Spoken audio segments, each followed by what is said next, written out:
spend a little bit of time on one and just make my way through. I like to spend a little bit of time, I'm sure you would too, with our good friend Sam Amick. Absolutely. Every single week from The Athletic. Go to theathletic.com, or you can search him out on Twitter. Always all kinds of awesome, amazing deals for subscriptions. And you can read Matt Barrows. You can read so many of our other friends, including Sam. Good morning, Sam. Good morning, Dave. How are you guys? Great. Yeah, we're good. How are you? Doing fine. I was struggling to get the old AirPods connected, so we're going old school style, but I'm good. What's going on? Not a new thing with you and AirPods, by the way. Oh, get off me. Yeah, come on. I'm just saying. Wow, that was quick. Yeah, I mean, I've been down this road with Sam before. That's okay. It's challenging, dude. And before we get started, this is where the bosses get mad at me, but screw it. Do you still have the corduroy jacket? Why do the bosses get mad at you? Because they're like, get to the interview, and they're right. Let's get to the trade rumors. But Jason still has his quick. He said that you guys had the same jacket. We have the same exact corduroy jacket. It's very mothbally and old and not worn in a long time. No, it has not. You kind of subconsciously, I think, RIP'd it, Dave. Did I? Is that on me? Yeah. Yeah. Okay. I think so. It hasn't.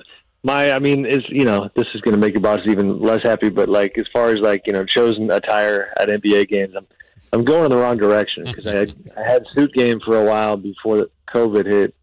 That definitely went out the window, and now I did this interview last week with Joel Embiid, and somebody got a picture of us talking. We actually used it on the website, and I was looking at this picture going, well, Joel looks great. I got jeans and a schlubby sweater rather, but yeah, no corduroy. It is important when you represent the media, Sam, to always be dressed appropriately. Everybody knows the media is where you find all the fit trends. You know what I mean? What I've always thought. You always have to be professional, Sam. Here's the thing. By the way, well done with Embiid. If you haven't read Sam's piece on Joel Embiid, really some of the, if not the best insight we've had all season on all the drama and crap going on in Philadelphia. But speaking of drama and crap, let's talk about the Lakers. Yeah. LeBron leaving the road trip. Now, I said earlier, I was like, oh, he's leaving. They're done. He's done. They don't want to play. They've thrown in the towel. Jason brought up an excellent point. Needs, I think, 3 more games to qualify for the scoring lead, which he has right now by the slimmest of margins. Plus, they don't have their pick. I don't know the advantage of this. Yeah, what the heck is going on? What do you think the end game on the Lakers is going to be? No, there's absolutely no way they're throwing in the towel. Not only because of the scoring title situation, but one thing I've learned about over the years, and as you know, I've done a lot of Lakers reporting, and this is not just a Lakers thing, but teams in general from the business side, the first round of the playoffs is just wildly important to the bottom line. So we in the media are always fixated on a team like the Lakers that came into the year with actual title aspirations.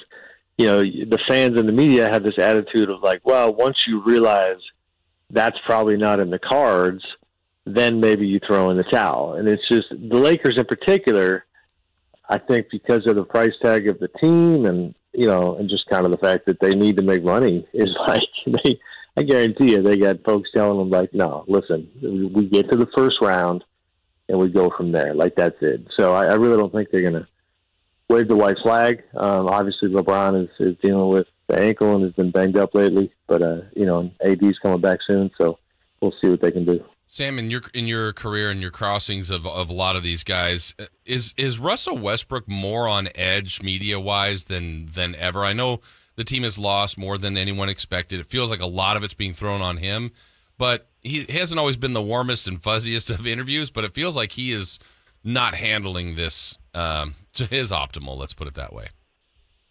I mean, he's always been tough.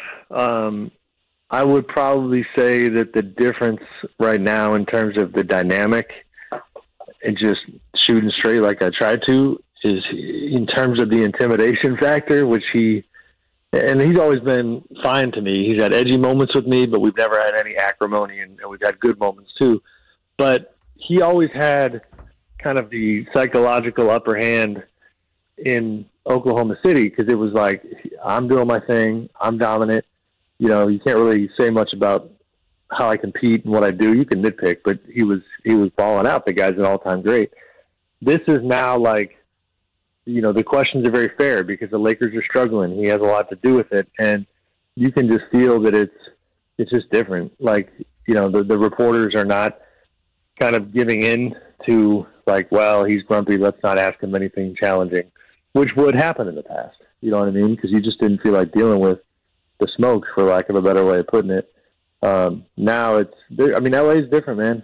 Brad Turner from the LA Times, who's a good friend of mine, like, come on now. Like, Brad literally, and if anybody didn't see it, Russ kind of got into a back and forth with Brad. And I will tell you, like, they ended it amicably, but I'm firmly convinced with good reason that, like, it was because the cameras were rolling. And so, but Brad is a guy that, like, literally when Kobe and Shaq were going at each other back in the day, like, Shaq is a story he shared before. Like, Shaq called him on the phone and told him, like, BT, you better get to the facility to stop me. I'm about to kill Kobe. Like, he has seen everything. So he's not going to look at Russ and be like, oh boy, Russ is upset with me. So, Bill Oram, who covers the Lakers for us, has had some tough back and forth with Russ. And it's not personal. It's just they're trying to get answers from the fans, and Russ is obviously just not enjoying the season. Sam Amick with us. Still a few games to go, but out of the three that certainly one of them will win it. Do you have an MVP vote you want to share yet, or are we in secret time now? I don't have it. I mean, I have the vote. I don't have clarity. I need to dive in on it. I've got, imperfections. I mean, it's going to be, as far as the number one slot, it's going to be one of the three bigs. Yeah, that's what I'm talking about. Yeah, and I mean, it's you got to fight against recency bias. You got to fight against a lot of stuff. The standings do matter a bit to me because we're now looking for, the slightest of kind of competitive edges between the three top candidates.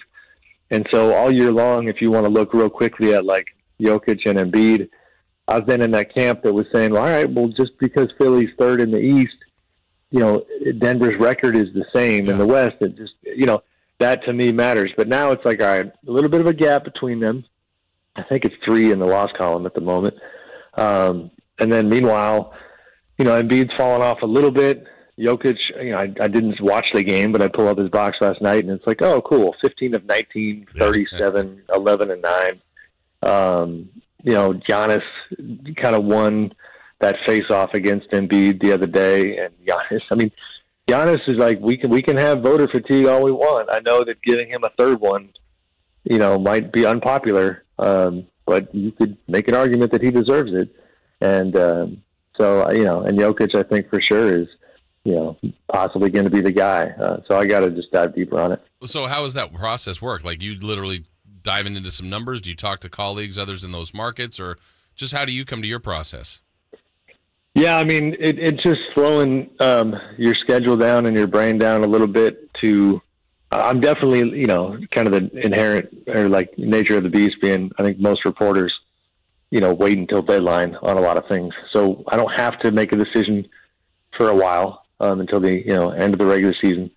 And it's just kind of clearing the mental deck for, it's not the entire day, but it's a couple days where it's like, let me just really not only look at the numbers, let me read some stuff. Let me talk to some people around the league. And, you might have a few trusted kind of associates where you can just say, all right, what am I missing? Like when I was around, the recency bias thing is real, not just what these guys have done on the court recently, but as a reporter, I literally, in the last 6 weeks, have had conversations with all three guys. And so like with Embiid, when I'm around Philly, and you talk to their people and you hear Doc Rivers, you start kind of going, man, you know what? Like, they're right when they talk about how it's different for Joel because the magnitude of the Ben Simmons saga was just so loud and could have been such a disastrous distraction,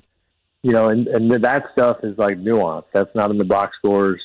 That's just anecdotal and like human life stuff. So you got to decide what value is there assigned to that. And then of course you jump out to Denver and it's like, all right, well, Embiid got James Harden, Jokic never got anybody. His guys didn't come back, Jamal Murray and Michael Porter Jr. And similar stuff with Giannis. So you just try to really dig in because it does matter a lot. You know, this particular MVP race, I just mean it matters in terms of legacy, right? And I think back to, I was one of the people that gave Steve Nash a second MVP back in the day. When you look back on it, it looks like maybe it should have been Kobe.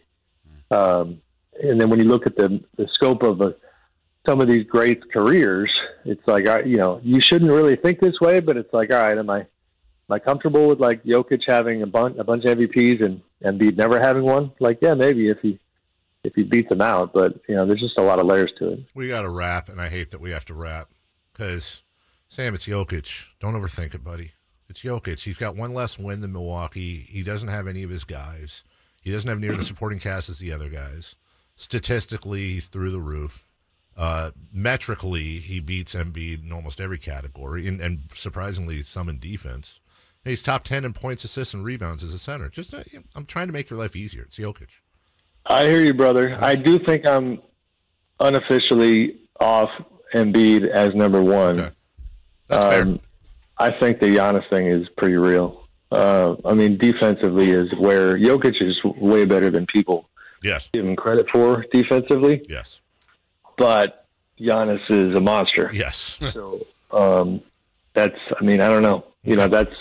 That's where I'm at. But yeah, the vote very well might be Jokic. I just have to make sure I'm comfortable with it. Well, okay. Well, we are comfortable with talking to Sam each and every week, every Thursday at 8:00. We'll talk to him next week as we wind down the season. Go to theathletic.com or download the app. Make sure you grab it. You can read Sam and so many others.